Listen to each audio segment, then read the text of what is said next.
기도하겠습니다. 하나님 감사합니다. 주님을 사랑하는 귀한 백성들이 이 자리에 모였는데 하나님, 이 자리가 그 어떤 귀하리보다도 귀하고 복되고 아름다운 자리로 세워 주시옵소서. 우리와 함께 하심을 감사드리며 예수님의 이름으로 기도하였습니다. 아멘. 할렐루야. 우리 한번 옆에 있는 분과 인사합시다. 한번 결심해 봅시다 하고 한번 인사합시다. 한번 결심해 봅시다. 저랑 하지 마시고 옆 사람과 하시라고요. 여러분들 이렇게 또 만나서 반갑습니다. 아마 횟수로 7년 만에 여러분을 뵙는 것 같네요. 또 목이 지금 많이 쉬어 있는데 지금 4주차 어제까지 우리 지금 다음 세대 캠프를 계속 4주 집회를 하고 내일 새벽 4시에 또 청년 리더를 데리고 제주도로 또 한 주간 가거든요. 그래서 계속 진행 중에 있어서 목이 좀 많이 가라앉았지만 여러분과 저에게 동일한 하나님의 은혜가 임할 줄로 믿습니다. 여러분, 인생의 삶에 있어서 이 모든 하나하나가 이 결심으로 이루어진다라는 사실을 알고 있습니까? 선택을 해도 여러분들이 잊지 말아야 될 것은 결심을 하지 못하면 결국은 선택한 일을 이룰 수가 없습니다. 여러분, 결심에는 그래서 우리에게 이 용기가 필요한 거예요. 결심에는 우리에게 강한 의지가 필요합니다. 그리고 그 결심에는 분명한 우리의 희생이 필요합니다. 오늘도 예배를 드리는 사랑하는 여러분, 오늘 예배를 드리러 나온 우리 모두에게 정말 하나님을 사모하는 마음으로 하나님의 은혜를 경험하기 위해서 오늘도 이 예배 속에 주가 주실 것을 기대하고 나오셨느냐라는 거죠. 내 안에 그 기대가 있고 그것을 결심하고 나와 예배를 드린다면 오늘의 예배는 분명히 달라질 것입니다. 사랑하는 여러분, 우리 안에 명심해야 할 것은 분명한 결심을 가졌다면 여러분, 그 결심을 가지고 실행하며 이루어 나갈 수 있는 우리 사랑하는 이천 순복음교회 귀한 성도님들 되기를 소망합니다. 인생의 승리는 우유부단한 자에게 오지 않아요. 여러분, 저절로 성공하기를 바라는 것은 착각이죠. 인생의 삶에 저절로 성공은 절대로 오지 않습니다. 굳은 결심을 하고 실행하는 자에게 주어지는 놀라운 선물이 바로 여러분의 인생의 삶의 신앙의 승리가 되어집니다. 성경에 보면 무수히 많은 인물들이 나오죠. 성경에 약 2,900여 명에 이르는 사람들이 등장을 합니다. 이 2,900여 명에 이르는 인물들 중에 하나님이 들어서 쓰신 위대한 자들, 그들마다 놀라운 것은 분명한 결심이 있었다라는 거죠. 여러분, 노아를 보십시오. 모든 사람들이 손가락질했어요. 그럼에도 불구하고 노아는 하나님의 명하신 대로 방주를 짓기를 원하셨죠. 여러분, 아브라함은 어떻습니까? 하나님의 명대로 떠날 수 없었던 그의 고향을 떠납니다. 내가 알고 있는 곳으로 가는 것이 아니었어요. 내가 전혀 알지 못하는 땅으로 주님이 명하기에 결심하고 떠났습니다. 남들이 볼 때 죽으러 가는 것 같았고 그 길은 희망이 없어 보이는 길이었지만 그는 결심했고 그 결심을 따라 움직였다라는 거죠. 사랑하는 여러분, 그의 아들을 주님이 바치라고 했을 때 창세기 22장의 말씀처럼 그는 그것 가지고 고민하지 않냐고 3일 길을 가게 되어집니다. 여러분, 성경에 수도 없이 많은 이들 중에도 우리가 잘 알고 있는 이 광야 40년을 이끌었던 노구의 80이었던 모세, 그러나 그는 자기가 누릴 수 있는 그 바로의 공주의 자녀였던, 자기가 잘만 하면 파라오도 될 수도 있었던 그 자리, 편안함과 안락하고 좋았던 그 권세의 자리를 다 거부하고 주님의 백성으로 주의 뜻을 결단하고 따르게 되어집니다. 오늘도 예배를 드리고 있는 사랑하는 여러분, 저와 여러분의 어떤 상황 속에서라도 선택하셨습니까? 결심합시다. 선택하셨습니까? 움직이십시오. 선택하셨습니까? 나아가시기를 주의 이름으로 축원합니다. 다니엘을 잘 알고 있죠. 우상을 섬기는 그 재물을 자기는 먹지 아니하겠다라고, 나의 신앙의 자리를 지키겠노라고. 많은 이들은 분명히 죽을 수밖에 없다라고 말했지만 그는 당당히 살았고, 무려 이방 왕이 3번 자리를 바꾸는 동안에도 그는 굳건히 그 땅에서 존귀한 자로 세움을 받았어요. 사랑하는 여러분, 선택은 누구든지 많이 합니다. 그러나 결심하지 못하고 그것을 행하지 못하면 이룰 수 없다라는 사실이에요. 저는 여러분들에게 오늘 읽었던 에스라 7장 1절의 내용을 읽었지만 7장과 8장의 내용들이 아마 여러분들에게 함께 나누어지게 될 것입니다. 오늘 본문의 내용을 보면 이 고레스 왕 때 유대인의 포로들에게 고국으로 돌아가라, 좋다, 돌아가도 좋다라는 귀한 명령을 이 고레스 왕 때에 명을 받지요. 여러분, 이 고향으로 돌아가라고 했을 때 이들은 상당히 기뻐했거나 즐거워했다기보다는 가야 할 자기의 고향이기에 4만 9천여 명이 따라 나가게 됩니다. 여러분, 그리고 그들이 그곳에 가서 무엇을 하죠? 성전을 재건합니다. 2차가 나가고 3차가 고향으로 돌아가면서 그들은 성벽까지 재건을 하지요.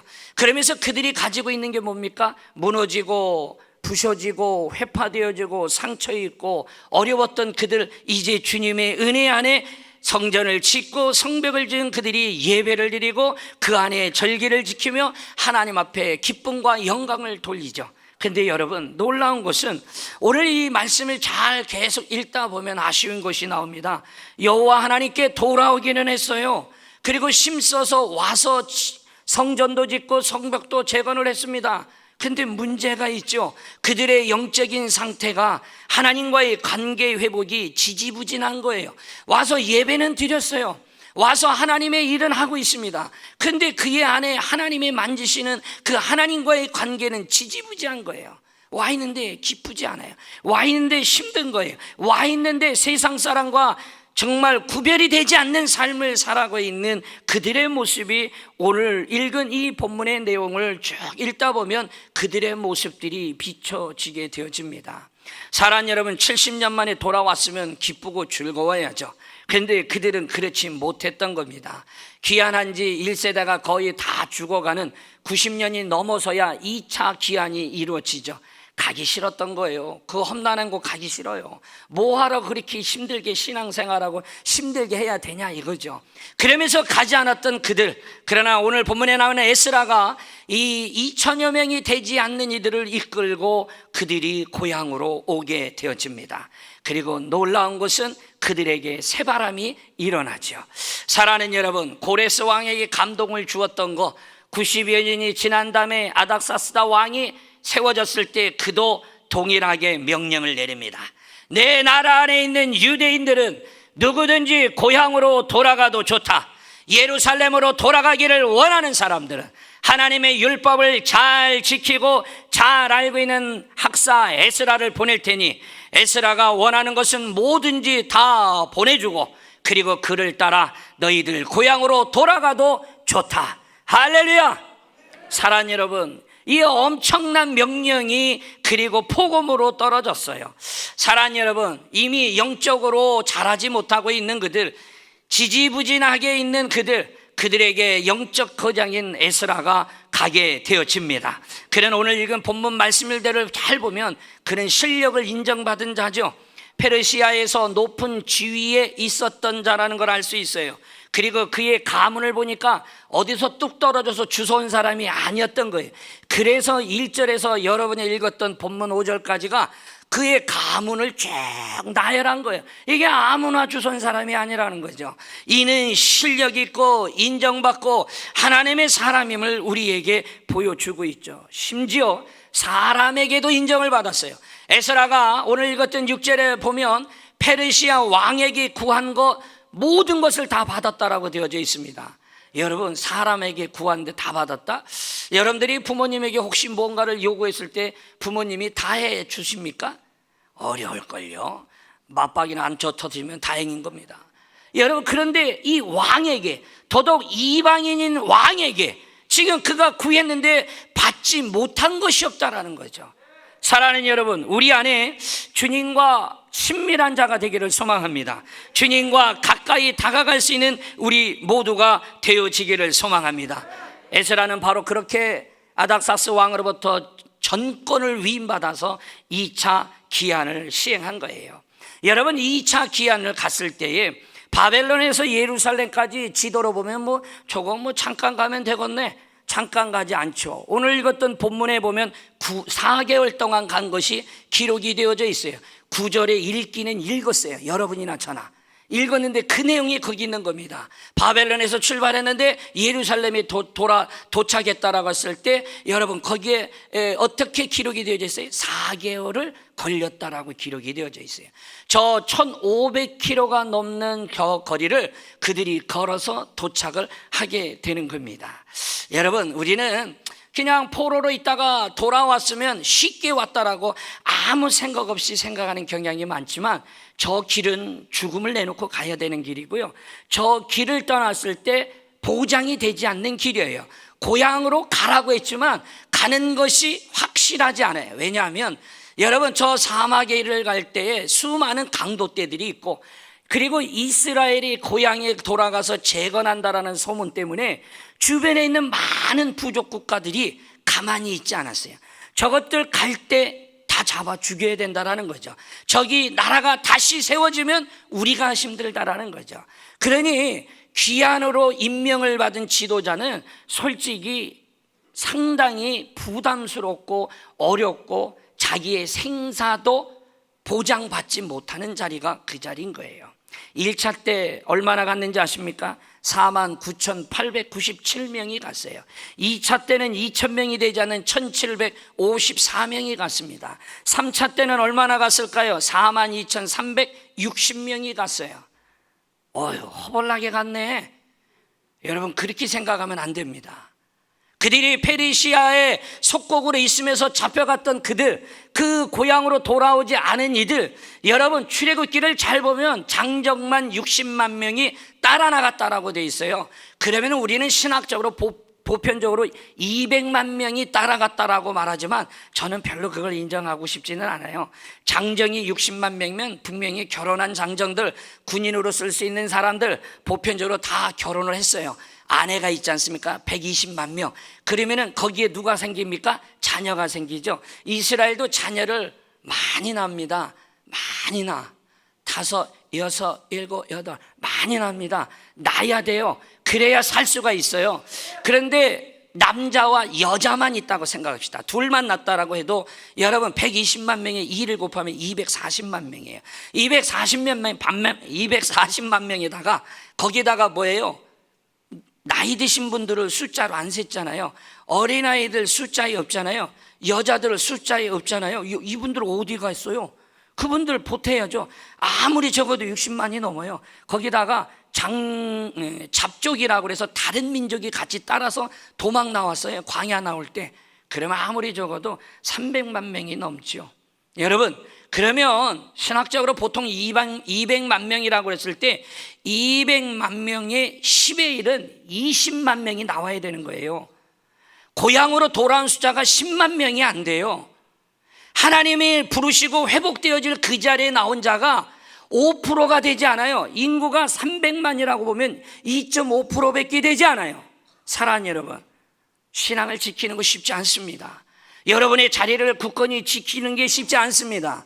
여러분이 교회 올 적마다 늘 삶 속에 기쁨으로 즐거움으로 오늘도 예배를 통하여 하나님 주신 은혜를 내가 누려야지 하고 이 자리에 와서 앉아 있다라면 누리고 가야죠. 그리고 여러분들이 그 말씀을 가지고 세상에 나가 선포하고 나아갈 수 있는 믿음의 백성이 되어야죠. 여러분, 200만 명이 넘는 사람 중에 10만 명이 오지 않냐고 나머지 190만 명은 그냥 그 땅에서 살다가 죽은 자들인 거예요. 여러분, 엄청 온 게 아니라 엄청 안 왔어요. 믿음의 자리를 지키는 것은 그렇게 존귀한 자리가 되어집니다. 이 일을 에스라 학사가 한 겁니다. 오늘 읽은 본문의 말씀을 잘 보면 에스라 학사가 결심한 게 있어요. 아주 중요한 결심 3가지를 했는데 그 결심이 너무 어렵지는 않아요. 그 결심을 했을 때에 그 결심의 열매를 에스라를 통하여 이들의 회복되어지는 역사를 보게 되어집니다. 이 에스라의 이 결심은요, 바로 세상을 바꿀 수 있는 결심이었어요. 여러분, 이 불신의 세상을 무엇으로 바꿀까요? 믿음의 세상으로 바꿀 수 있는 결심이었어요. 여러분, 침체되었던 우리의 신앙과 침체되어진 이 세상에서 활기찬 세상으로 바꾸는 결심, 우리가 패배와 그리고 눌러 앉아있는 신앙에서 일어설 수 있는 열정의 불을 지필 수 있는 자리로 바꿔놓은 결심, 이와 같은 결심이 오늘 저와 여러분에게 동일하게 있기를 주의 이름으로 축원합니다. 옆에 있는 분들에게 한번 인사합시다. 오늘 제대로 한번 결심해 봅시다.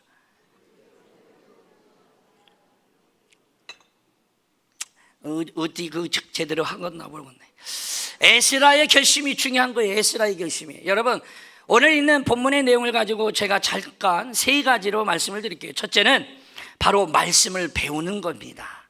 에스라는 율법을 연구하기로 결심했다는 것을 우리가 읽은 본문 10절을 통하여 알 수 있죠. 여러분, 당시에는 이 율법을 아는 사람들이 드물었고요, 가르쳐주는 사람들도 드물었어요. 왜요? 사람들의 관심은 율법에 있지 않았기 때문인 거예요. 아니, 내가 살아야 되잖아. 아니, 내가 이왕이면 출세를 해야 되잖아. 아니, 이왕이면 내가 세상에서 좀 떵떵거리고 살아야 되잖아.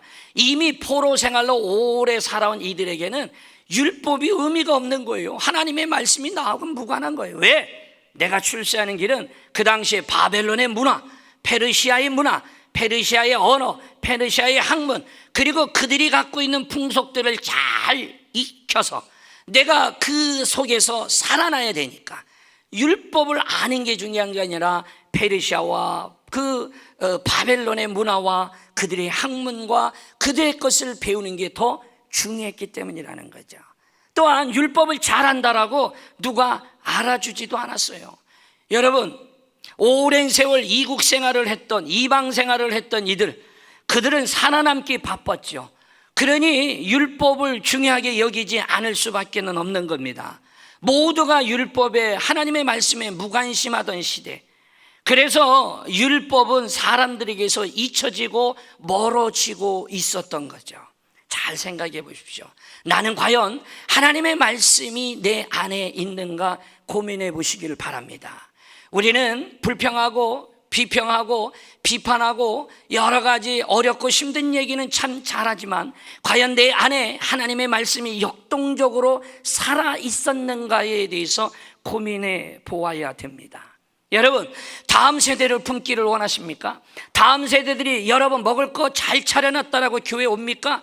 이제는 그런 시대는 지났습니다. 교회 시설물이 좋다라고 교회를 찾아옵니까? 그런 시절은 지났습니다. 내가 이 교회를 와야 된다라면 우리 다음 세대들이 이 교회를 와야 될 이유가 분명히 있어야 되는 거예요. 교회를 찾아와야 될 이유가 분명해야 합니다. 거기에는 분명히 교회가 줄 수 있는, 교회만이 줄 수 있는 것이 있죠. 그것이 바로 하나님의 말씀인 겁니다. 세상이 줄 수 없는 하나님의 말씀, 생명의 말씀, 능력의 말씀, 권능의 말씀, 그 말씀을 그들에게 나눠야 되는 겁니다. 여러분, 아무리 좋은 강사가 와도 오지 않습니다. 아무리 좋은 것들을 준다고 해도 그들은 관심이 없는 거예요. 오늘날 우리 친구들, 또 젊은이들 얼마나 잘 먹고 생활이 풍요합니까? 웬만해서는 기둥에도 들어오지 않고 웬만해서는 자기의 눈에 들어오지 않습니다. 그러나 오늘 이 본문의 말씀을 잘 보십시오. 여러분, 이렇게 율법을 멀리하고 힘들어하던 이 시대에 그래도요, 오늘 채 5%도 되지 않은 이들이 하나님의 나라를 재건을 위해 온 사람들이었어요. 그래도 95%의 사람보다 나은 사람들이었어요. 그런데 세월이 지났는데 그들의 신앙이 하나님과의 관계가 흩어지고 깨지고 무너져 있다는 거죠. 오늘 이 자리에는 사랑하는 여러분, 그 와중에도 아주 작은 소수의 사람들이 있습니다. 하나님은 살아계시다. 하나님은 지금도 여전히 역사하신다. 하나님의 온 세상의 주인이시다. 우리는 지금 나라를 잃고 곤고하고 힘들지만 중요한 것은 반드시 우리나라는 하나님이 회복시키신다. 할렐루야. 여러분, 하나님이 때가 되면 회복시킬 것이라고 믿고 있는 소수의 사람들, 하나님께로 돌아가려면 하나님의 말씀을 제대로 알고 하나님 앞에 관계 안에 세워지기를 원하면 하나님의 말씀이 내 마음판에 있어야 된다는 걸 알고 있는 이들, 바로 이들 중에 오늘 한 사람 에스라가 등장하는 거예요. 할렐루야. 에스라가 하나님의 말씀의 율법을 배우기로 결정했죠.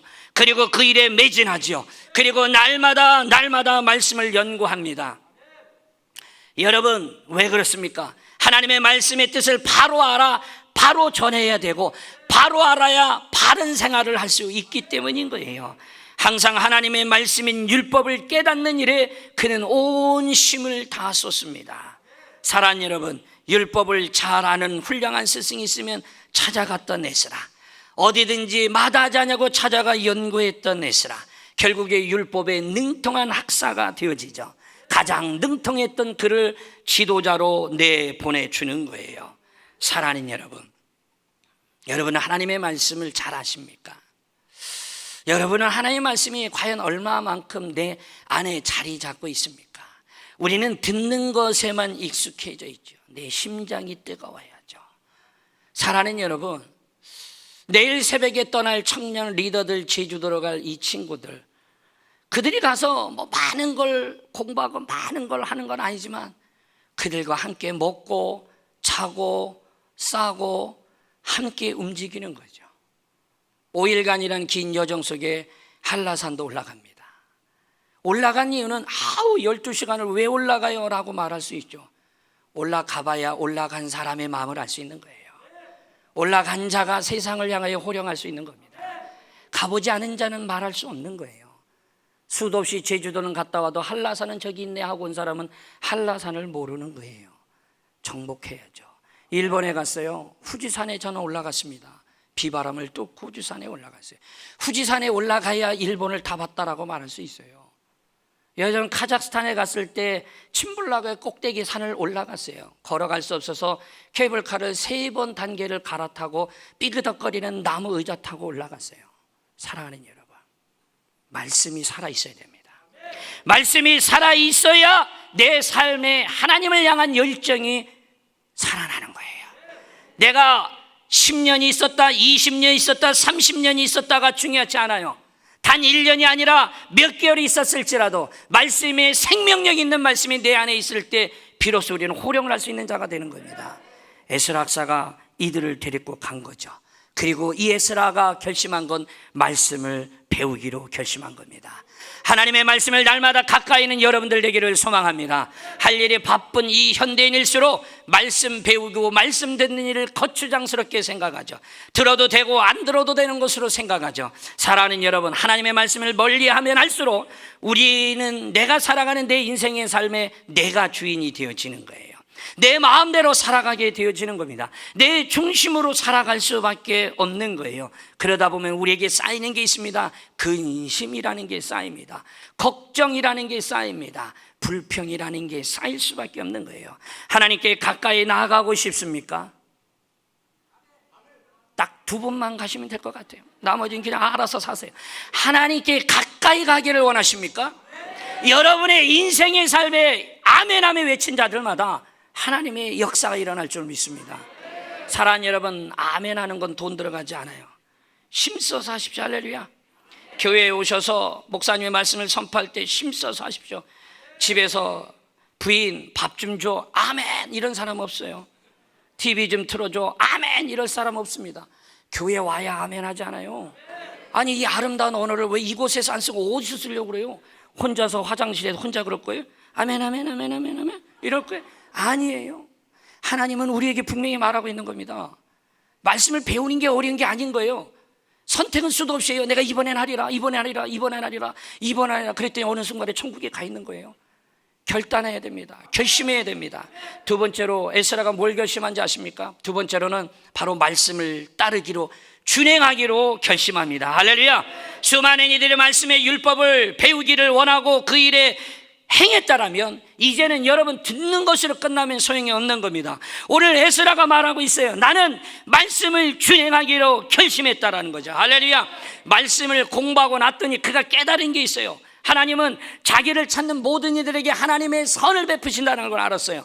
그런데 반대로 자기를 배반하는 모든 자들에게는 하나님의 권능과 진노가 내린다라는 걸 그는 분명히 알았죠. 그러니 힘들고 어려운 상황 속에서도 에스라는 결단코 하나님의 뜻을 접을 수가 없었던 거예요. 왜? 하나님이 무엇인지를 알았기 때문인 거죠.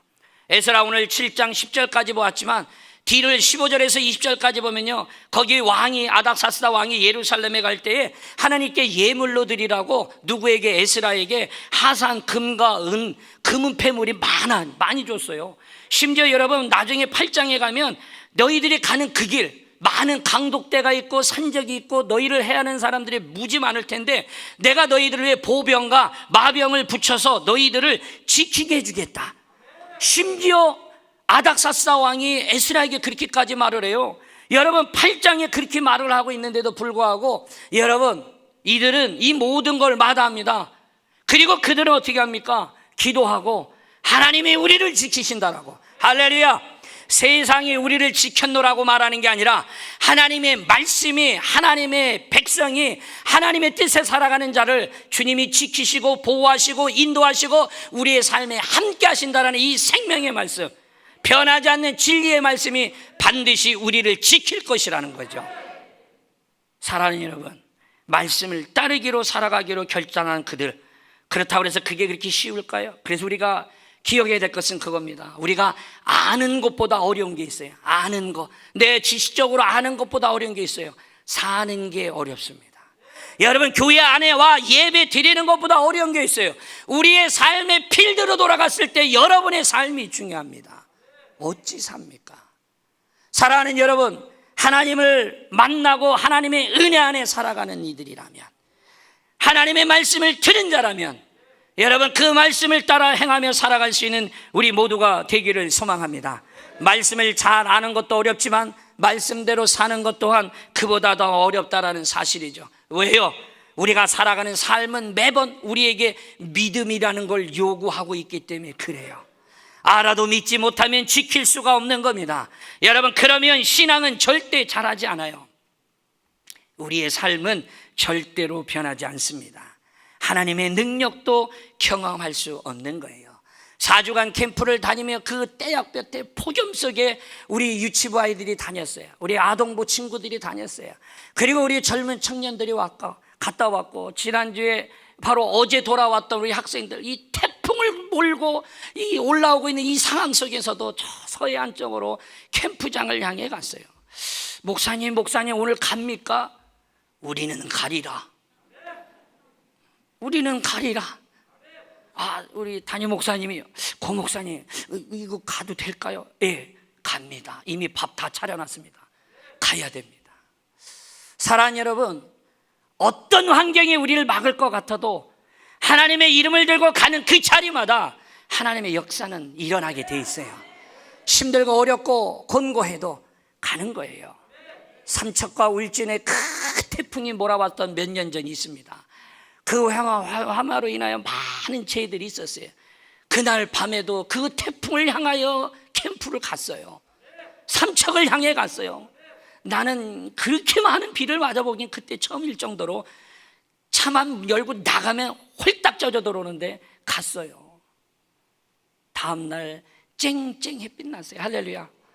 사랑하는 여러분, 하나님은 우리가 가는 곳마다 햇빛을 주시는 하나님. 잘 가서 가는 날만 비 왔지 우리는 그곳에 가서 아주 편안하게 우리 학생들이 2박 3일에 캠프를 하고 어제 오후에 도착했습니다. 여러분, 말씀은 알잖아요. 이럴 때 어떻게 해야 돼? 그래도 세상은 그런 게 아닌 거예요. 이러다가 나가다 사고 나고 이러다 하면 어떻게 하려고 그래요? 고민이 하죠. 그럼 제일 많이 고민하는 사람이 누굴까요? 결국은 교회 지도자인 거예요. 왜 저는 고민을 안 하겠습니까? 그런데 그거 가기 전에 한 달 내내 모든 교회학교 캠프를 위해 매일 저녁마다 모여서 기도를 했어요. 하나님이 지키신다. 가자라는 거죠. 사랑하는 여러분, 에스라가 한 일이 이 일이에요. 내가 지키겠다라는 거죠. 내가 말만 떠드는 자가 되지 않겠다라는 거죠. 내가 행해야 따라온다라는 거예요. 할렐루야. 마지막 세 번째요. 벌써 끝나려고요. 할렐루야. 여러분, 우리에게 중요한 거 하나가 있다라면 에스라의 결심적인 세 번째는 바로 그 말씀을 가르치기를 하겠다라는 거죠. 나만 알고 끝나겠다는 게 아닌 겁니다. 에스라가 당시 예루살렘 공동체에 와서 보니까 이들의 참 한탄할 정도로 안타까운 모습을 본 거예요. 그러면서 그가 바로 깨달은 게 그겁니다. 이들에게 지금 말씀의 부재가 원인이라는 거죠. 하나님의 말씀을 가르쳐주는 자가 없었기에 이들이 이렇게 하나님과의 관계가 무너졌다고 본 거예요. 아니, 예배는 드리고 있었어요. 아니, 찬양은 드리고 있었어요. 그런데 여전히 그 신앙 공동체 안에 여러분, 주님과의 관계는 서운하고 있었던 거죠. 가르쳐야겠다라는 겁니다. 할렐루야. 오늘도 예배를 드리고 있는 여러분, 은혜 받으셨습니까? 여러분 정말 행복하십니까? 여러분의 교회를 올 적마다 늘 기쁨으로 예배를 드리고 있느냐고요? 여러분 사사시대에도 여러분 자녀들에게 가장 큰 문제는 바로 이 말씀의 부재, 교육의 부재였다라고 말하고 있죠. 결국은 그것은 멸망의 길로 가는 결과는 똑같이 이루어지고 있는 거예요. 사랑하는 여러분, 목사님 에스라는 지도자 아닙니까? 아니 그 공동체 지도자니까 가르칠 사람도 많이 있고 당연히 그는 가르쳐야 되는 거 아닙니까? 그런데 뭘 우리에게 이렇게 가르치라고 말할까요? 여러분, 성경에 나와 있는 에스라는 여러분 지도자인 에스라 한 사람만 말하고 있는 게 아니라 여러분의 가정에는 여러분의 부모가 지도자입니다. 여러분의 작은 공동체는 여러분이 그것의 지도자일 수 있습니다. 여러분의 기관에, 여러분의 부서의 부장이나 회장이나 여러분이 속해 있는 어떤 곳이든지 간에 여러분들은 그것의 자그마한 작은 지도자가 되어지는 거예요. 그 지도자가 가르쳐야 되는 겁니다. 할렐루야. 내가 들은 바 은혜를 가르쳐야 되는 거예요. 여러분, 내가 가정에서 자녀들에게 가르치지 아니하니까 그 아이들이 무너지는 겁니다. 모든 문제는 교회가 있다라고 말을 하지만 여러분, 그 친구들이 교회에 와서 있는 시간은 2시간 반밖에 없습니다. 일주일 내내 여러분의 집구석에 있는 거예요. 일주일 내내 그들의 학교에 가 있는 거예요. 일주일 내내 학원에 가 있는 거예요. 가장 많은 선한 영향력을 끼칠 수 있는 사람은 아빠와 엄마, 부모님이라는 거예요. 교회는 그들이 가야 할 그 길을 위해 길을 내주고 그 길을 갈 수 있도록 이끌어가는 역할을 해주는 겁니다. 근데 모든 책임이 교회에 있는 것처럼 말하고 있죠. 사랑하는 여러분, 가르치지 않아서 그래요. 가정에서 가르치지 않으니까 내 생각을 가르친 겁니다. 내 마음을 전달한 거예요. 그러니 그들이 하나님의 말씀을 드린 게 아니라 엄마의 생각, 아빠의 생각, 부모의 마음을 받은 거예요. 오늘 이 자리에 있는 사랑하는 여러분, 결과는 어떨까요? 불보듯 뻔한 겁니다. 자녀들이 왜 교회를 떠납니까? 왜 자녀들이 교회 안에 있지 못합니까? 우리들의 사고와 틀로 그들을 끼워놓는다라고요? 안 됩니다. 그들에게 가야 돼요. 다가가야 되는 거예요. 다가가야 되는 거예요. 여러분, 가서 지내는 그 한 달 내내 4주째 있으면서 깊은 잠 한번 자보지 못했어요. 저녁에 끝나면 애들 한 명씩 만나서 이야기합니다. 좀 어떠니? 물어보고 이야기하고, 그 친구가 갖고 있는 고민, 이 친구가 갖고 있는 고민, 하루 저녁에 되면 일기를 다 써서 제출하게 하면 그 많은 일기를 저녁에 그 밤 새벽녘에 다 읽고 거기다 답을 달아주고 저는 새벽녘 늦게 잠깐 눈 붙였다가 애들 새벽 예배를 시작하죠. 사랑하는 여러분, 가르쳐야죠. 에스라가 오늘 우리에게 말하고 있는 3가지. 그런데 문제가 있습니다. 가르치려면 배우지 않은 사람은 가르칠 수 없죠. 내가 행하지 않는데 가르칠 수 없죠. 그래서 가르친다라는 말이 어려운 말인 거예요. 부모가 신앙 안에 똑바로 못 있으면 내가 가정에서 자녀들에게 똑바르게 하나님의 얘기를 말하기 어렵죠. 여전히 술, 담배를 하고 있는데 아이들에게 너 잘해야 된다라고 말하기가 껄끄럽죠. 내가 주일 예배도 뻑하면 빠지는데 자녀들 보고 잘하라고 말할 수 없죠. 왜요? 가르치는 것은 첫 번째와 두 번째 결심이 끝나야 가능할 수 있어요. 저는 여러분들에게 오늘 말씀을 드린 이 3가지를 기억하기를 원합니다. 중요한 때 결심해야 됩니까? 그 결심할 때 선택했습니까? 주를 위해 선택하시고 주를 위해 결단하시고 나가시기를 바랍니다. 에스라 한 사람의 거룩한 결심이 있었기 때문에 이스라엘 민족은 거룩한 변화가 일어났던 거예요. 에스라의 작은 것 같은 이 결심이 결국은 이 민족을 세우게 되어집니다. 오늘 우리에게도 에스라처럼 거룩한 결심이 있기를 주의 이름으로 축원합니다. 세상이 잘못되었다라고 한탄하지 마십시오. 우리 교회는 왜 이런 거야? 왜 우리 가정은 이런 거야? 왜 우리 삶의 현장은 이런 거야? 라고 말하기 전에 나부터 결단하시기를 바랍니다. 하나님의 뜻에 따라 나부터 변화되고자 결심하시기를 주의 이름으로 축원합니다. 한 사람의 결심이 세상을 바꾸는 겁니다. 여러분의 한 사람 한 사람의 결심이 여러분 교회를 바꾸고 이 도성을 바꾸고 대한민국을 바꾸고 세상을 바꾼다라는 사실을 잊지 마시기를 바랍니다.